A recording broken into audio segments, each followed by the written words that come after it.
السلام علیکم ورحمۃ اللہ۔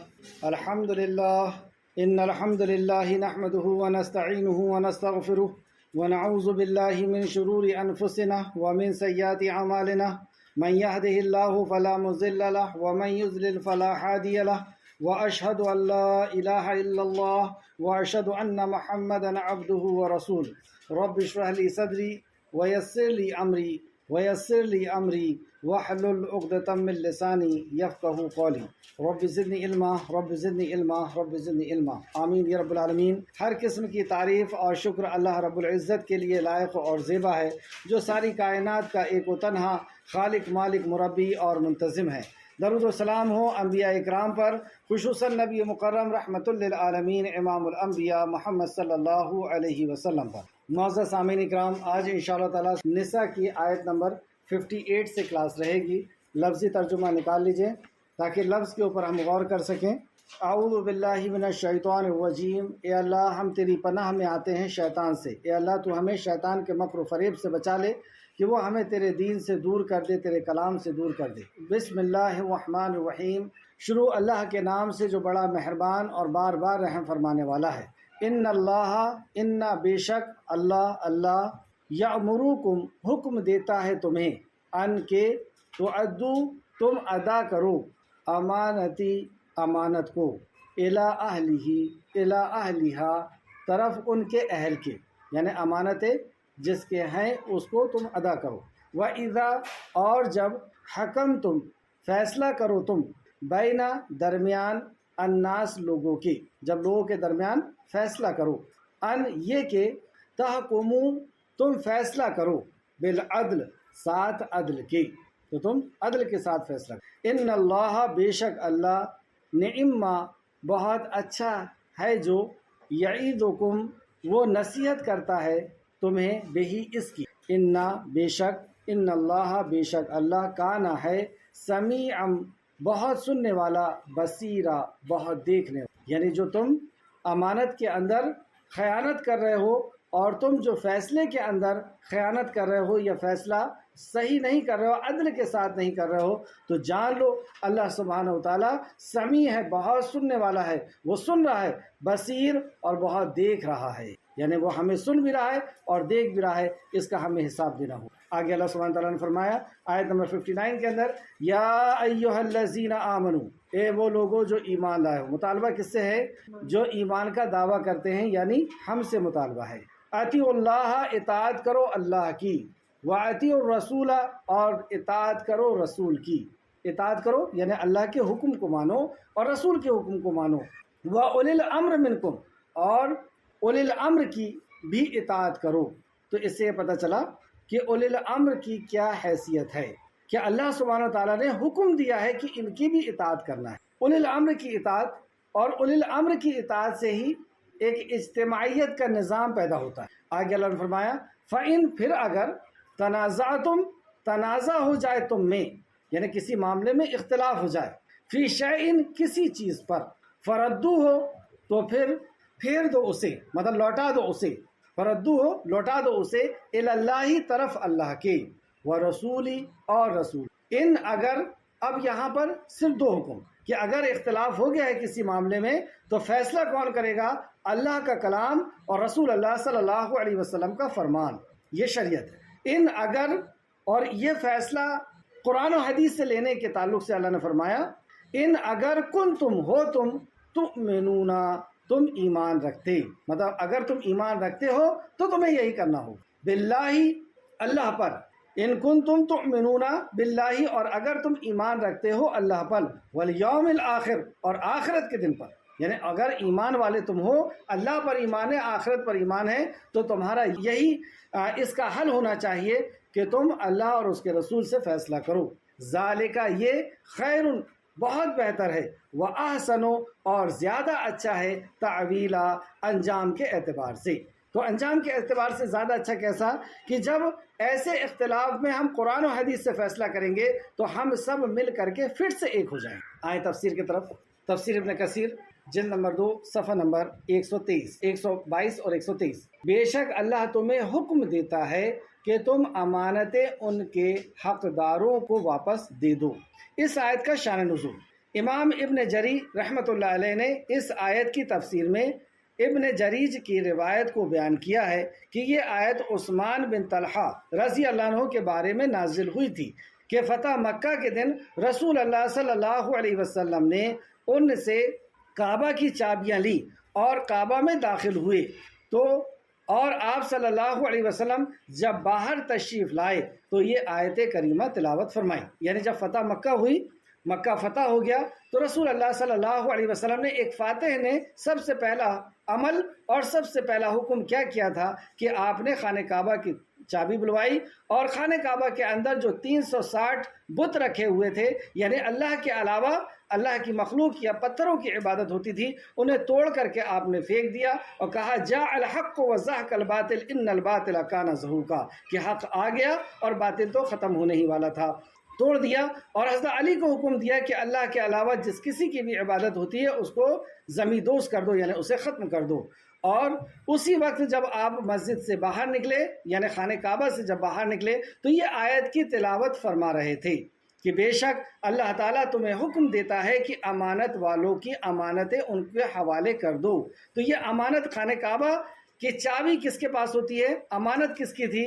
یہ عثمان بن طلحہ رضی اللہ عنہ کے قبیلے میں یا ان کے خاندان میں تھی. پھر آپ نے عثمان کو بلایا اور چابی ان کے سپرد کر دی. راوی ابن جریج کہتے ہیں رسول اللہ صلی اللہ علیہ وسلم جب کعبہ سے باہر تشریف لائے تو آپ اس آیت کریمہ کی تلاوت فرما رہے تھے. چنانچہ حضرت عمر بن خطاب رضی اللہ عنہ نے فرمایا آپ پر میرے ماں باپ قربان، آپ پر میرے ماں باپ قربان ہوں، میں نے آپ کو اس سے پہلے کبھی اس آیت کریمہ کی تلاوت کرتے ہوئے نہیں سنا. یعنی یہ اس وقت نازل ہوئی. تفسیر الطبری جلد نمبر 5 صفحہ نمبر 201 کے حوالے سے تفسیر ابن کثیر نے اس کو روایت کیا ہے. تفسیر ابن کثیر، یہ حکم عام ہے، مطلب یہ خاص اس واقعے کے لیے نہیں ہے. یہ امانت ادا کرنے کا حکم عام حکم ہے، یعنی قیامت تک کے لیے حکم ہے کہ جس کی امانت ہے اس کو واپس کی جائے. تو یہ حکم عام ہے اور ان تمام معنوں کے لیے ہے جنہیں ادا کرنا انسان پر واجب ہے، خواہ اس کا تعلق حقوق اللہ سے ہو. امانت کا تعلق حقوق اللہ سے. تو امانت اللہ کی کیا ہے ہمارے پاس؟ اللہ کا دین ہمارے پاس امانت ہے. اس امانت کو اللہ نے آسمان پہ پیش کیا، زمین پہ پیش کیا، لیکن سب نے ادب اور احترام کے ساتھ اس کو اٹھانے سے قاصر ہونے کا اپنے آپ کو اعلان کر دیا کہ ہم نہیں اٹھا پائیں گے، لیکن انسان نے اس سے اٹھا لیا. تو یہاں پہ تفسیر ابن کثیر فرماتے ہیں خواہ اس کا تعلق حقوق اللہ سے ہو، مثلا نماز، زکوٰۃ، روزہ، کفارہ، نظر اور ان امور سے ہو جن کے بارے میں انسان کو امین بنایا گیا ہے. یعنی یہ دین ہمارے لیے کیا ہے؟ امانت ہے. جیسے رسول اللہ صلی اللہ علیہ وسلم نے حجۃ الوداع میں فرمایا تھا میری بات تمہارے پاس امانت ہے اس وقت تک جب تک اسے لوگوں تک نہ پہنچا دو. تو یہ دین امانت ہے، تو اس کی ادائیگی کرنے میں. اور پھر دوسرا فرماتے ہیں یا ان کے تعلق حقوق العباد سے ہو، یا اس کا تعلق حقوق العباد سے ہو، یعنی مخلوق سے ہو، انسان سے ہو. مثلا وہ امانتیں جو انسان ایک دوسرے کے پاس رکھ دیتے ہیں اور ان کے بارے میں گواہ بھی نہیں بناتے. جیسے آپ نے کسی کے پاس امانت رکھ دی بات کو کہ یہ میرا راز تمہارے پاس امانت ہے، تم اسے کسی کو نہیں بتانا، تو یہ وہ راز ہو جائے گا. اور یا کسی نے کسی کے پاس سونا چاندی یا پیسے رکھ دیے ہیں کہ یہ امانت کے طور پہ ہم تمہارے پاس رکھ رہے ہیں، تو وہ امانت ہے، اس کی امانت لوٹانا پڑے گا. اور رسول اللہ صلی اللہ علیہ وسلم کی پاکیزہ سیرت میں ہمیں ملتا ہے کہ مکہ کے لوگوں نے بے شمار بے تحاشا پریشان کیا، ہر طریقے سے پریشان کیا. لیکن جب رسول اللہ صلی اللہ علیہ وسلم مکہ سے مدینہ کے لیے ہجرت کر رہے تھے تو یہ دشمن آپ کو چاروں طرف سے گھیر لیے تھے، تلواریں ٹنگی ہوئی تھی، تلواریں ہاتھ میں تھی کہ نبی کریم صلی اللہ علیہ وسلم کا سر قلم کرنے کا ان کا ارادہ تھا. لیکن اس کے باوجود بھی رسول اللہ صلی اللہ علیہ وسلم نے حضرت علی کو روک دیا کہ آپ ہمارے ساتھ نہیں جائیں گے، جب ہم چلے جائیں تو ان کی یہ امانتیں ان کو لوٹا دینا. کون؟ کس کی امانتیں؟ وہ دشمنوں کی جو تلوار لے کر کے کھڑے ہیں. یہ ہمیں ہمارے رسول صلی اللہ علیہ وسلم نے تعلیم دی کہ وہ امانت جس کی ہے اگر وہ تمہارا دشمن بھی ہے تو بھی تم اس کی امانتیں اسے لوٹا دو. دیکھیں خون کے پیاسے ہیں لیکن اس کے باوجود رسول اللہ صلی اللہ علیہ وسلم نے فرمایا کہ علی ان کی امانتیں ان کو لوٹا کر کے پھر تم میرے پاس آ جانا. تو اس کا تعلق کسی بھی چیز سے ہو، کسی بھی طرح کی امانت سے ہو، تو اللہ تعالیٰ نے حکم دیا ہے کہ انہیں ادا کر دیا جائے، اور جو شخص دنیا میں ادا نہیں کرے گا تو اسے اس کو آخرت میں ادا کرنا ہوگا۔ جیسے ایک حدیث ہے مسلم شریف کی، حدیث نمبر 2582، کہ امانتیں اس طرح بھی اللہ رب العزت ادا کرے گا، یعنی حق اس طرح بھی ادا کروائے گا کہ بغیر سینگ والی کو سینگ والی بکری نے اگر مارا ہوگا تو اللہ اسے سینگ عطا کرے گا اور کہے گا کہ اسے مارو۔ دوسری حدیث دیکھتے ہیں، رسول اللہ صلی اللہ علیہ وسلم نے فرمایا، جو شخص تمہارے پاس امانت رکھے تو اس کی امانت کو ادا کرو، اور جو تم سے خیانت کرے تو تم اس سے خیانت نہ کرو۔ اگر اس نے خیانت کیا ہے تو تم اس سے خیانت نہ کرو۔ یہ تعلیم رسول مکرم صلی اللہ علیہ وسلم کی ترمذی شریف حدیث نمبر 1264۔ امانت میں خیانت کرنا یہ مسلمان کی شان نہیں ہے، یہ تو منافقوں کا عمل ہے۔ سیدنا عبداللہ بن عمر رضی اللہ عنہ بیان فرماتے ہیں، رسول اللہ صلی اللہ علیہ وسلم نے فرمایا، 4 باتیں جس شخص میں ہو وہ خالص منافق ہے، یعنی پیور منافق ہے۔ چاروں چیز اگر ایک شخص کے اندر آ گئی، اور جس شخص میں ان میں سے ایک خصلت یعنی ایک برائی ہوگی تو اس میں نفاق کی ایک حصہ ہوگا، یہاں تک کہ اسے ختم نہ کر دے۔ جب امانت، تو سب سے پہلی چیز کیا بتائی گئی 4 میں سے؟ نمبر 1، جب امانت رکھی جائے تو اس میں خیانت کرے۔ منافق کی پہلی پہچان کہ وہ امانت میں خیانت کرتا ہے۔ جب اس کے پاس بات کی امانت یا کسی پیسے کی امانت یا کسی چیز کی امانت رکھی جائے تو اس میں خیانت کرے، اور جب بات کرے تو جھوٹ بولے۔ یہ منافق کی علامت ہے کہ وہ بات کرتے ہوئے جھوٹ بولے، دھوکہ دیتا ہے۔ جب عہد کرے تو اسے توڑ دے، یعنی وعدہ کر کے وعدہ خلافی کرتا ہے، تیسرا۔ اور چوتھا، اور جب وہ لڑائی کرے تو گالی گلوچ پر اتر آئے۔ بخاری شریف حدیث نمبر 34، مسلم شریف حدیث نمبر 58۔ تو یہ ہم نے اس آیت نمبر 58 کا آدھا حصہ پڑھا کہ بے شک اللہ تمہیں حکم دیتا ہے کہ تم امانتیں انہیں کے حقداروں کو واپس کر دو۔ تو امانت کا جو حقدار ہے اس کو واپس کرنے کا حکم اللہ سبحانہ و تعالیٰ نے ہمیں دیا۔ اس آیت کا دوسرا حصہ، اور جب تم لوگوں کے درمیان فیصلہ کرو تو انصاف کے ساتھ فیصلہ کرو، بے شک اللہ تمہیں بہت ہی اچھی بات کی نصیحت کرتا ہے۔ یہ بہت اچھی بات ہے کہ ہم انصاف کریں، بے شک اللہ خوب سننے والا اور خوب دیکھنے والا ہے۔ اگر انصاف نہیں کر رہے تو سمجھ لو ان اللہ کان سمیعا بصیر، کہ وہ سن بھی رہا ہے اور وہ دیکھ بھی رہا ہے، ہم سے وہ غافل نہیں ہے۔ جو ہم انصاف کے ساتھ، اور انصاف اللہ کو اتنا پسند ہے کہ اللہ سبحانہ وتعالیٰ کل حشر کے میدان میں جب سورج 1 میل کی دوری پر ہوگا، نفسا نفسی کا عالم ہوگا، کوئی کسی کو پہچاننے کے لیے تیار نہیں، یہاں تک کہ انبیاء بھی کہیں گے کہ اے اللہ میں اپنی نفس، ابراہیم علیہ السلام کہیں گے کہ اللہ میں اپنی نفس کا سوال کرتا ہوں۔ ایسے ہولناک دن کہ جب آگ یعنی جہنم کی آگ چیختے اور چلاتے ہوئے آئے گی اور اس کو کنٹرول کرنے کے لیے 70,000 لگامیں ہوں گی، ایسا ہولناک دن، اس دن اللہ رب العزت اپنے سائے کے نیچے جن کو جگہ دے گا، اس میں سب سے پہلے جس کو جگہ دے گا نمبر 1 کون ہوگا؟ عدل کرنے والا۔ جبکہ وہ سبھی لوگ ہیں نا وہاں پہ تو حشر کے میدان میں، لیکن سب سے پہلے جس کا ذکر ہے حدیث کے اندر، عدل کرنے والا بادشاہ، اور پھر اس کے بعد دوسرا تیسرا، ایسے 7 قسم کے لوگ ہوں گے جن کو اللہ کے سائے کے نیچے جگہ ملے گی۔ عدل کے تعلق سے دیکھیں، اللہ نے فرمایا مالک یوم الدین، میں ہوں بدلے کے دن کا مالک، انصاف کے دن کا مالک۔ تو اللہ سبحانہ و تعالیٰ انصاف کرے گا ذرے ذرے کا، فَمَن يَعْمَلْ مِثْقَالَ ذَرَّةٍ شَرًّا يَرَهُ، تو ذرہ برابر بھی نیکی اور بدی کا اللہ انصاف کرے گا۔ سورہ نساء آیت نمبر 135 میں اللہ نے فرمایا، اے لوگو جو ایمان لائے ہو، انصاف پر پوری طرح قائم رہنے والے، اللہ کے لیے شہادت دینے والے بن جاؤ۔ کیا فرمایا؟ اے لوگو جو ایمان لاؤ، کس سے مطالبہ ہے؟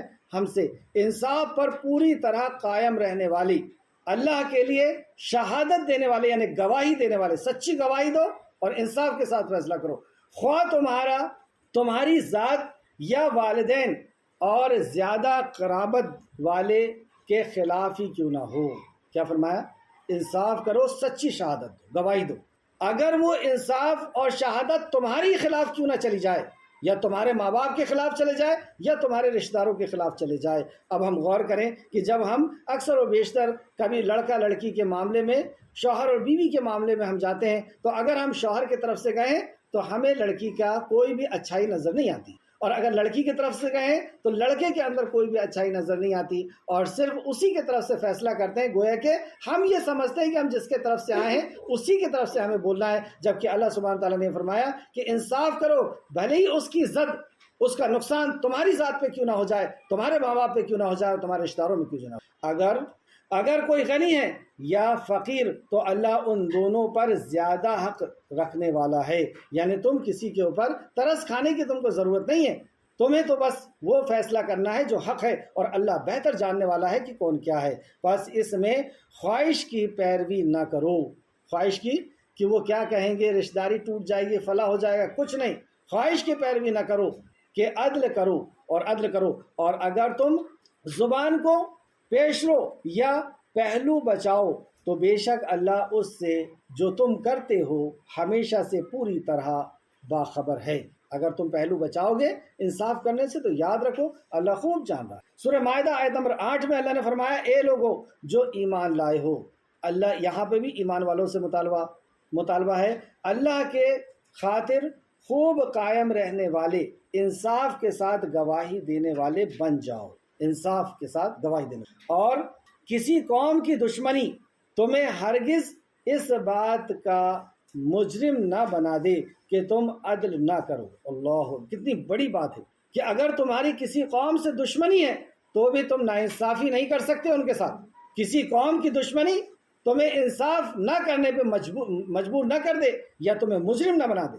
عدل کرو، اللہ فرماتا عدل کرو، یہ تقوی کے زیادہ قریب ہے، اور اللہ سے ڈرو، بے شک اللہ اس سے پوری طرح باخبر ہے جو تم کرتے ہو۔ اللہ سے ڈر جاؤ، تقوی اختیار کرو اور تم سمجھ لو کہ اللہ پوری طرح باخبر۔ سورہ نحل آیت نمبر 90 آپ دیکھ لیں، وقت کی وجہ سے میں اس کی تفسیر نہیں کر رہا ہوں۔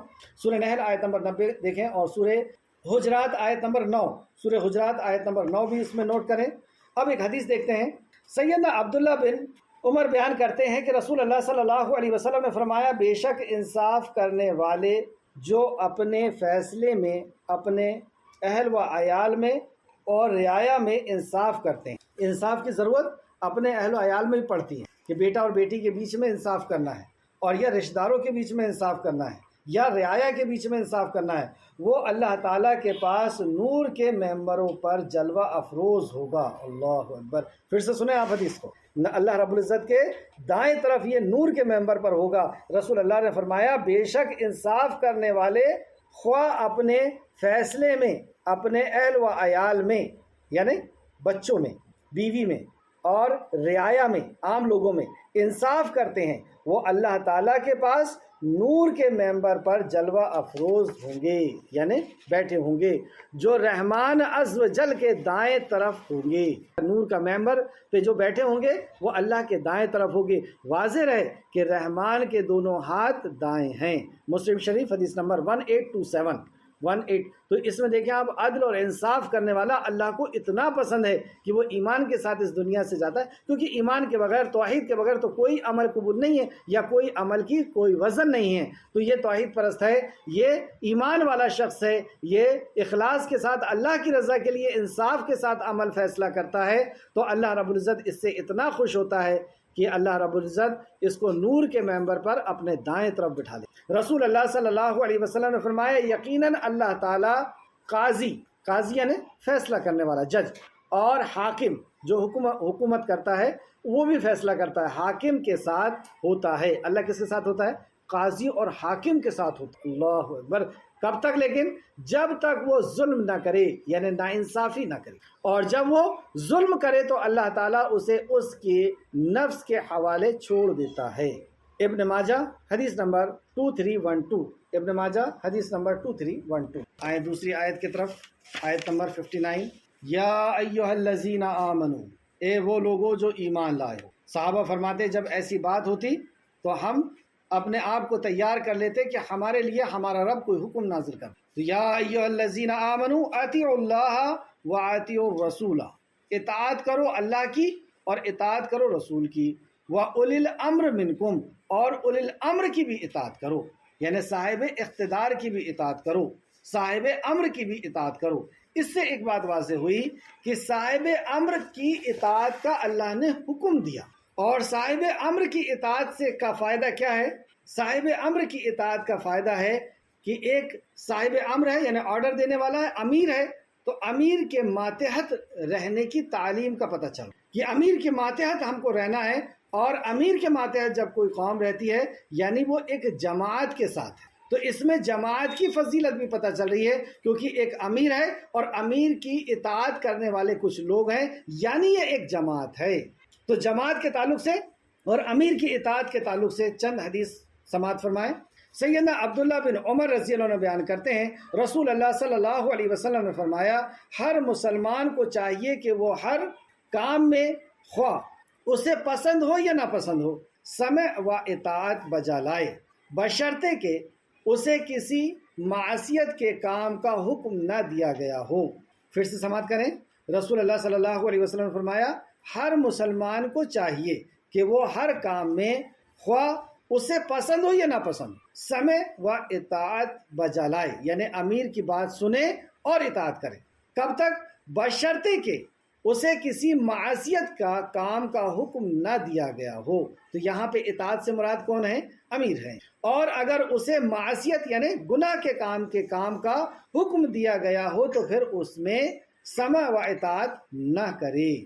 مطلب گناہ کے کام میں اگر اس کے امیر نے یا اس کے سرپرست نے یا اس کے شوہر نے اس کو اطاعت کا حکم دیا تو اس میں اطاعت نہیں ہے۔ بخاری شریف حدیث نمبر 7144 مسلم شریف حدیث نمبر 1839۔ تو یہ اس حدیث سے پتہ چلا کہ رسول اللہ صلی اللہ علیہ وسلم نے حکم دیا، اس آیت سے بھی پتہ چلا کہ اللہ نے بھی حکم دیا کہ اطاعت کرو اللہ کی، اللہ کے نبی کی، اور اپنے امیر کی، اپنے حکمران کی اور اپنے بادشاہ کی۔ اور یہاں سے بھی ہم کو پتہ چلا کہ ہمیں اس حدیث سے بھی جو متفقن علیہ ہے، بخاری اور مسلم دونوں میں ہے، کہ ہمیں پسند آئے یا نہ آئے ہمیں امیر کی اطاعت کرنا ہے، یعنی اطاعت امیر کی اطاعت کے ساتھ جماعت کے ساتھ اسلام کا تصور ہے۔ جماعت کے بغیر اسلام کا تصور نہیں ہے۔ جب بندہ اسلام کے اندر آتا ہے فوراً اس کے اوپر نماز فرض ہو جاتی ہے مسجد میں جماعت کے ساتھ، یعنی اجتماعیت کا اسلام نے پہلے دن سے اور پہلے وقت سے حکم دیا کہ مل کر کے اللہ کی عبادت کی جائے گی۔ اس کے بہت سارے فائدے ہیں کہ جب بندہ نماز کے ساتھ نماز میں رہتا ہے تو ایک دوسرے کی نظر میں رہتا ہے، کوئی کب نہیں آیا تو اسے پتہ چلتا ہے کہ فلاں بیمار ہے یا فلاں پریشان ہے، اور وہ ایک دوسرے کو یہ میٹنگ ہوتی ہے اور ایک دوسرے کو وہ جان لیتے ہیں۔ تو جماعت کے تعلق سے یا امیر کی اہمیت کے تعلق سے ہم ایک اور حدیث دیکھتے ہیں۔ سیدنا انس رضی اللہ عنہ بیان کرتے ہیں، رسول اللہ صلی اللہ علیہ وسلم نے فرمایا، سنو اور اطاعت بجا لاؤ۔ کس کی؟ امیر۔ سنو اور اطاعت بجا لاؤ، خواہ تمہارا امیر کوئی ایسا حبشی غلام ہی کیوں نہ ہو کہ جس کا سر مکھی کے مشابہ ہو۔ بخاری شریف حدیث نمبر 7142۔ یعنی امیر کیسے بھی ہوں، دکھنے دکھانے میں، ڈیل ڈول میں، لیکن کیونکہ وہ قرآن و حدیث کے مطابق تم کو فیصلہ دے رہے ہیں یا قرآن و حدیث کے مطابق اللہ اور اللہ کے نبی کے مطابق تمہیں اطاعت کا حکم دے رہے ہیں تو تمہیں اطاعت کرنی ہوگی۔ ایک اور حدیث دیکھتے ہیں اطاعت امیر کی اطاعت کے تعلق سے اور امیر کی فضیلت کے تعلق سے۔ سیدنا ابو ہریرہ رضی اللہ عنہ بیان کرتے ہیں، رسول اللہ صلی اللہ علیہ وسلم نے فرمایا، جس نے میری اطاعت کی تو تحقیق اس نے اللہ کی اطاعت کی۔ جس نے نبی کی اطاعت کی، کس کی اطاعت کی؟ اللہ کی اطاعت۔ اور جس نے میری نافرمانی کی تو تحقیق اس نے اللہ کی نافرمانی کی۔ اور جس نے میرے امیر کی اطاعت کی تو یقیناً اس نے میری اطاعت کی۔ جس نے امیر کی اطاعت کی اس نے کس کی اطاعت کی؟ رسول اللہ صلی اللہ علیہ وسلم کی۔ اور جس نے میرے امیر کی نافرمانی کی تو یقیناً اس نے میری نافرمانی کی۔ متفقن علیہ، بخاری شریف حدیث نمبر 7135 مسلم شریف حدیث نمبر 1835۔ تو امیر کی اطاعت کا مقام رسول اللہ کی اطاعت کے بعد۔ اس سے ہوتا ہے اجتماعیت کا نظام قائم ہوتا ہے، پوری جماعت ایک امیر کے ہاتھ کے نیچے آتی ہے، اس کے حکم کے نیچے، اور ایک اجتماعیت قائم ہوتی ہے۔ ایک اور حدیث دیکھتے ہیں، سیدنا عبداللہ بن عباس رضی اللہ عنہ بیان کرتے ہیں، رسول اللہ صلی اللہ علیہ وسلم نے فرمایا، جس شخص کو امیر کی کوئی بات ناگوار گزرے تو اسے صبر کرنا چاہیے۔ امیر کی بات ناگوار گزرے تو اسے صبر کرنا چاہیے، نہیں کہ جماعت چھوڑ کے بھاگ گئے، کیونکہ جو شخص بالشت بھر سمجھ رہے ہیں آپ بھی امیر کی اطاعت سے باہر ہو گیا اور اسے اسی حالت پہ فوت ہو گیا، مطلب امیر کی اطاعت سے جماعت کو چھوڑ کے باہر ہو گیا، خود اپنے ساختہ طور پہ کچھ تو بننا چاہ رہا ہو یا اپنی پہچان بنانا چاہ رہا، انفرادی شناخت کو وہ تیار کرنا چاہ رہا ہے، تو بالشت بھر بھی اگر وہ امیر سے باہر ہو گیا تو رسول اللہ نے فرمایا کیونکہ جو شخص بالشت بھر بھی امیر کی اطاعت سے باہر ہو گیا اور اس حالت پر فوت ہوا تو وہ جاہلوں کی موت مرا۔ مسلم شریف، بخاری اور مسلم دونوں روایت کیا۔ مسلم شریف حدیث نمبر 1849 اور بخاری شریف حدیث نمبر 7054۔ امیر کی ذمہ داری کے تعلق سے ایک حدیث دیکھتے ہیں۔ سیدنا ابو ہریرہ رضی اللہ عنہ بیان کرتے ہیں رسول اللہ صلی اللہ علیہ وسلم نے فرمایا امام رعایا کے لیے ڈھال ہوتا ہے۔ مطلب امیر کیسا ہوتا ہے؟ ڈھال کیا کرتی ہے؟ جنگ میں تیر اور جو ہے بھالوں سے اور تلوار سے انسان کو روکتی ہے، تو امیر بھی اپنے ماتحت جو لوگ ہیں انہیں روکتا ہے۔ حدیث کو بہت غور سے سماعت کریں، یہ بھی متفق علیہ روایت ہے۔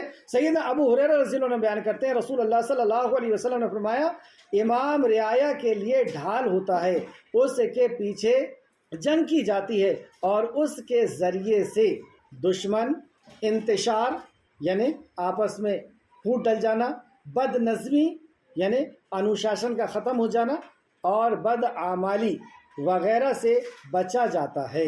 مطلب جب اس کے رعایا کے اندر، اس کی جماعت کے اندر امیر جب دیکھتا ہے کہ ان کے اندر دشمنی ہو رہی ہے یا انتشار ہو رہا ہے یا بدنظمی ہو رہی ہے یا بدعمالی ہو رہی ہے تو وہ سخت اسٹیپ لیتا ہے اور انسان کو سیدھا کرتا ہے۔ تو اگر وہ اللہ عز و جل کے تقوی کے حکم دے گا، حدیث کے الفاظ، تو اگر وہ یعنی امیر وہ اللہ عز و جل کے تقوی کا حکم دے گا اور عدل کرے گا تو اس کو اس کا اجر ملے گا، امیر کو اس کا اجر ملے گا۔ تو گویا کہ امیر قرآن و حدیث کا جاننے والا ہونا چاہیے۔ ہم جس کو امیر بنائیں وہ قرآن و حدیث کا جاننے والا ہو، وہ تقوی والا ہو۔ ایسا نہیں کہ کوئی آج کل معاشرے میں کیا ہوتا ہے کہ یہ دولت مند ہے اس کو امیر بنا دو، کیا ضرورت ہے بھائی؟ ان والے کو بنایا جائے گا نا۔ اور کبھی کبھی یہ ہوتا ہے کہ یہ پولیٹیکل جو ہے بہت پکڑ رکھتا ہے، یہ گورنمنٹ کے ساتھ جو سامنے جا کر کے بات کر سکتا ہے یا پولیس کے سامنے یا کورٹ میں جا کر کے، تو کیا یہ چوروں کی اور بدماشوں کی جماعت ہے کہ بار بار وہاں جانا پڑے گا؟ تو ہمیں امیر ایسا بنانا ہے جو اللہ اور اللہ کے نبی کے قانون کو، شریعت کو جاننے والا ہو، مطیع فرما بردار ہو۔ جیسے آگے اور آپ حدیث دیکھیں گے، یہ حدیث ابھی ختم نہیں ہوئی، آگے رسول اللہ صلی اللہ علیہ وسلم کا سماعت فرمائے تو اگر وہ اللہ عز و جل کے تقوی کا حکم دے گا اور عدل کرے گا تو اس کو اس کا اجر ملے گا، اور اگر وہ اس کے علاوہ کسی اور کام کا حکم دے گا تو اس کا وبال خود اسی پر پڑے گا۔ بخاری شریف حدیث نمبر 2957، مسلم شریف حدیث نمبر 1841۔ امیر کی قیادت کس طرح کی جائے، اس تعلق سے ایک حدیث ام حسین رضی اللہ عنہ بیان کرتے ہیں کہ انہوں نے رسول اللہ صلی اللہ علیہ وسلم کو حجۃ الوداع کی وادی میں ارشاد فرماتے ہوئے سنا، اگرچہ تم پر کوئی غلام ہی کیوں نہ امیر مقرر کر دیا جائے جو کتاب اللہ کے ساتھ تمہاری قیادت کرے، مطلب وہ کیسا بھی غلام ہو، کچھ بھی ہو، لیکن قیادت کیسے کرے گا؟ وہ امیر قیادت کس طرح کرے؟ جو کتاب اللہ کے ساتھ تمہاری قیادت کرے، یعنی تمہارا لیڈر کیسا ہو؟ اللہ کی کتاب کے ساتھ قیادت کرے، تو تم اس کی بات سنو اور اطاعت بھی کرو۔ یہ اللہ کے نبی کا حکم ہے۔ ایک راوی کے یوں بھی الفاظ ہیں، خواہ وہ ہاتھ پاؤں کٹا ہوا حبشی غلام ہی کیوں نہ ہو، مطلب وہ کیسا بھی ہو شکل و سماج سے، اگر وہ اللہ کے کلام کے مطابق تمہارے فیصلہ کر رہا ہے، قیادت کر رہا ہے، تو تمہیں اس کی اطاعت کرنی ہے۔ مسلم شریف حدیث نمبر 1838۔ دیکھیں اجتماعیت کی اہمیت، کیونکہ ایک امیر ہے اور اس کے نیچے اس کی رعایا ہے، یہ ایک اجتماعیت یعنی یونٹی، اسلام کا ایک شان کہ اسلام یونٹی کے ساتھ بات کرتا ہے۔ ترمذی کی ایک روایت ہے، حضرت عمر رضی اللہ عنہ ملک شام کے ایک علاقے جس کا نام زاویہ ہے، اس مقام پر کھڑے ہو کر تقریر فرماتے ہیں اور کہا، لوگوں جس طرح میں تمہارے درمیان کھڑا ہوا ہوں اسی طرح ایک دن رسول اللہ صلی اللہ علیہ وسلم ہمارے درمیان کھڑے ہوئے اور فرمایا